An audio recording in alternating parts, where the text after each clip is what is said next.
പ്രേക്ഷകർ ഏറെ പ്രതീക്ഷയോടെ കാത്തിരിക്കുന്ന പൃഥ്വിരാജ് നായകനാവുന്ന നയനിന്റെ ട്രെയിലർ എത്തി.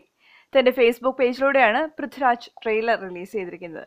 ഒരു അച്ഛന്റെയും മകന്റെയും വൈകാരികമായ കഥയാണ് ചിത്രം പറയുന്നത് എന്ന് പൃഥ്വിരാജ് നേരത്തെ തന്നെ വെളിപ്പെടുത്തിയിരുന്നു.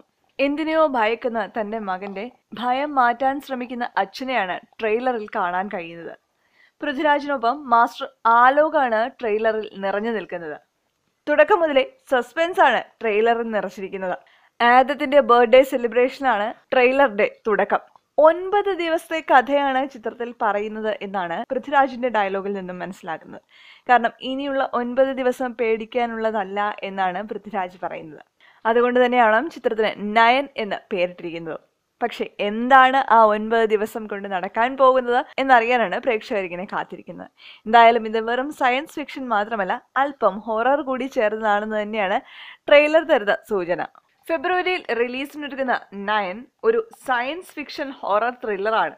പ്രേക്ഷകരെ പേടിപ്പിക്കുന്ന ചില ഘടകങ്ങൾ സിനിമയിൽ ഉണ്ടാവുമെന്നുള്ള സൂചനകളാണ് ട്രെയിലറിൽ നിന്നും വ്യക്തമായിരിക്കുന്നത്. ഹിമാലയൻ മലനിരകളിൽ നിന്നും ചിത്രീകരിച്ചിരിക്കുന്ന സിനിമയുടെ വിഷ്വൽ ബ്യൂട്ടി എടുത്തു പറയേണ്ടത് തന്നെയാണ്.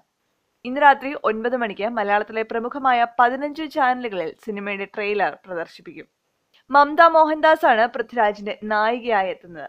പൃഥ്വിരാജിന്റെ നിർമ്മാണ കമ്പനിയായ പൃഥ്വിരാജ് പ്രൊഡക്ഷൻസിന്റെ ആദ്യ നിർമ്മാണ സംരംഭമാണ് നയൻ. സോണി പിക്ചേഴ്സ് റിലീസിംഗ് ഇന്റർനാഷണലുമായി കൈകോർത്ത് പൃഥ്വിരാജ് പ്രൊഡക്ഷൻസ് ആണ് നയൻ നിർമ്മിക്കുന്നത്. ISRO ശാസ്ത്രജ്ഞനായിട്ടാണ് Prithviraj ചിത്രത്തിലെത്തുന്നത്. 100 Days of Love എന്ന സിനിമയ്ക്ക് ശേഷം ജീനസ് മുഹമ്മദ് സംവിധാനം ചെയ്യുന്ന ചിത്രത്തിൽ പൃഥ്വിരാജ് നായകനാവുമ്പോൾ മമത മോഹൻദാസ്, വാമിക ഗബ്ബി എന്നിവരാണ് നായികമാരായി എത്തുന്നത്.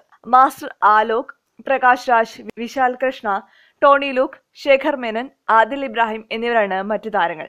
അഭിനന്ദ് രാമാനുജമാണ് സിനിമാറ്റോഗ്രാഫി നിർവഹിക്കുന്നത്. ഷാൻ റഹ്മാനാണ് ചിത്രത്തിന് സംഗീത സംവിധാനം നിർവഹിച്ചിരിക്കുന്നത്.